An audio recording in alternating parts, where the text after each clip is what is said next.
Welcome back to my channel. അപ്പോൾ ഇന്നത്തെ video എന്ന് പറഞ്ഞാൽ വെറും 3 ഇൻഗ്രീഡിയൻസ് വെച്ച് ഒരു അടിപൊളി പീനട്ട് ബട്ടറാണ് നമ്മൾ ഉണ്ടാക്കാൻ പോകുന്നത്. ഇനി പീനട്ട് ബട്ടർ ആരും പുറത്തുനിന്ന് മേടിക്കേണ്ട ആവശ്യമില്ല.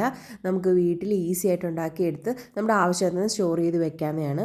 അതിനായിട്ട് ഞാനിവിടെ 250 ഗ്രാം കപ്പലണ്ടി എടുത്തിട്ടുണ്ട്. ഇനി നമുക്കിതിൻ്റെ തൊലിയൊക്കെ ഒന്ന് കളയണം. അതിനായിട്ട് ജസ്റ്റ് ഒന്ന് ചൂടാക്കി എടുക്കണം. അതിന് ഞാനിവിടെ മൈക്രോവേവിൽ 3 മിനിറ്റ്സ് വെക്കുന്നുണ്ട്. ഫ്രൈങ് പാനിലായാലും ലോ ഫ്ലെയിമിലിട്ട് ജസ്റ്റ് റോസ്റ്റ് ചെയ്തെടുത്താൽ മതി. ഫ്രൈങ് പാനിൽ വെക്കുമ്പോൾ പെട്ടെന്ന് കരിഞ്ഞു പോകുന്നു, ആ തൊലി പെട്ടെന്ന് കരിഞ്ഞൊരു ടേസ്റ്റ് വരും. അതിനാണ് ഇവിടെ ഞാൻ ഓവനകത്ത് വെച്ചത്. അപ്പോൾ 3 മിനിറ്റ്സ് കഴിഞ്ഞിട്ടുണ്ട്. നന്നായിട്ട് ചൂടായി ചെറിയത് റോസ്റ്റായിട്ട് വന്നിട്ടുണ്ട്. കളർ ചേഞ്ചൊക്കെ മാറിയിട്ടുണ്ട്. ഇനി നമുക്കിതിൻ്റെ തൊലിയെല്ലാം നന്നായിട്ട് കളഞ്ഞിട്ട് വരണം. തൊലിയെല്ലാം കളഞ്ഞതിന് ശേഷമാണ് നമുക്കിത് പൊടിച്ചെടുക്കേണ്ടത്. അപ്പോൾ നമുക്കറിയാം ചെറിയൊരു ടിന്ന് പീനട്ട് ബട്ടർ തന്നെ കടയിൽ നിന്ന് മേടിക്കുമ്പോൾ നല്ല റേറ്റാണ്. പിന്നെ പ്രിസർവേറ്റീവ്സും എക്സ്ട്രാ ഷുഗറും ഒക്കെയാണ് അതിനകത്തുള്ളത്.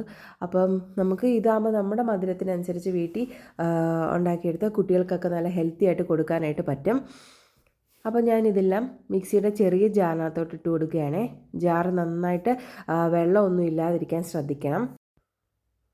അപ്പോൾ ഞാൻ മൊത്തം കപ്പലണ്ടിയും ജാറിനകത്ത് ഇട്ട് കൊടുത്തിട്ടുണ്ട്. ഇത് നമുക്കിനി പൾസ് ചെയ്ത് മിക്സിയുടെ ജാറിലിട്ട് ചെറുതായിട്ട് പൾസ് ചെയ്ത് നമുക്ക് പൊടിച്ചെടുക്കാം.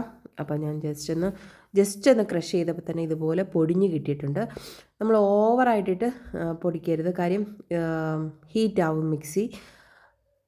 ഇനി നമുക്കിതിനകത്തോട്ട് ഒരു പിഞ്ച് സോൾട്ട് ഇട്ട് കൊടുക്കാം. അതിനുശേഷം നമ്മുടെ മധുരത്തിന് ആവശ്യമായിട്ടുള്ള തേനാണ് ഞാനിവിടെ ഒഴിക്കുന്നത്. ഇനി ഇത് രണ്ടും കൂടെ ഇട്ടിട്ട് നമുക്ക് നന്നായിട്ട് ഒന്നും കൂടെ ഒന്ന് ക്രഷ് ചെയ്തെടുക്കാം. കണ്ടോ? അപ്പോൾ ഇനി ആ കപ്പലണ്ടിക്കകത്തുനിന്ന് കുറേശ്ശെ അതിനകത്തുനിന്ന് എണ്ണ ഇറങ്ങി വരും. അതുവരെ നമുക്കിത് ജസ്റ്റ് കുറച്ചധികം സമയം എടുക്കും കേട്ടോ. ഇത് പൾസ് ചെയ്ത് നമുക്ക് ഈ പീനട്ട് എല്ലാം പൊടിച്ചത് ഇതുപോലെ ക്രീമി ടെക്സ്ചറാക്കി എടുക്കാം. ഇനി നിങ്ങൾക്ക് കുറച്ചും കൂടെ ലൂസായിട്ട് വേണമെങ്കിൽ ഇതിനകത്തോട്ട് കുറച്ച് ഓയിലോ കോക്കനട്ട് ഓയിലോ ബട്ടറോ ഒക്കെ ചേർത്ത് കൊടുക്കാം. ഞാനിപ്പോൾ ഇതൊന്നും ആഡ് ചെയ്യുന്നില്ല. ഞാൻ ചെറുതായിട്ട് പൾസ് ചെയ്ത് ഈ ഒരു കൺസിസ്റ്റൻസിയിൽ പീനട്ട് ബട്ടറിനെ നമുക്ക് എടുത്തിട്ടുണ്ട്. അപ്പോൾ ഞാൻ മിക്സിയുടെ ജാറൊന്ന് മാറ്റിയായിരുന്നു ഇടയ്ക്ക്, കാര്യം എൻ്റെ മിക്സി ചെറുതായിട്ടൊന്ന് ചൂടായായിരുന്നു. അപ്പോൾ ഞാൻ വലിയ ജാറിനകത്തോട്ട് ഇട്ടിട്ട് പിന്നെ അത് ക്രഷ് ചെയ്തെടുത്തതാണേ. കണ്ടോ? ഈ ഒരു കൺസിസ്റ്റൻസി വേണം നമുക്ക് പീനട്ട് ബട്ടർ കിട്ടാനായിട്ട്. അപ്പോൾ അടിപൊളി പീനട്ട് ബട്ടർ നമുക്ക് ഈസി ആയിട്ട് വീട്ടിലുണ്ടാക്കിയെടുക്കാം.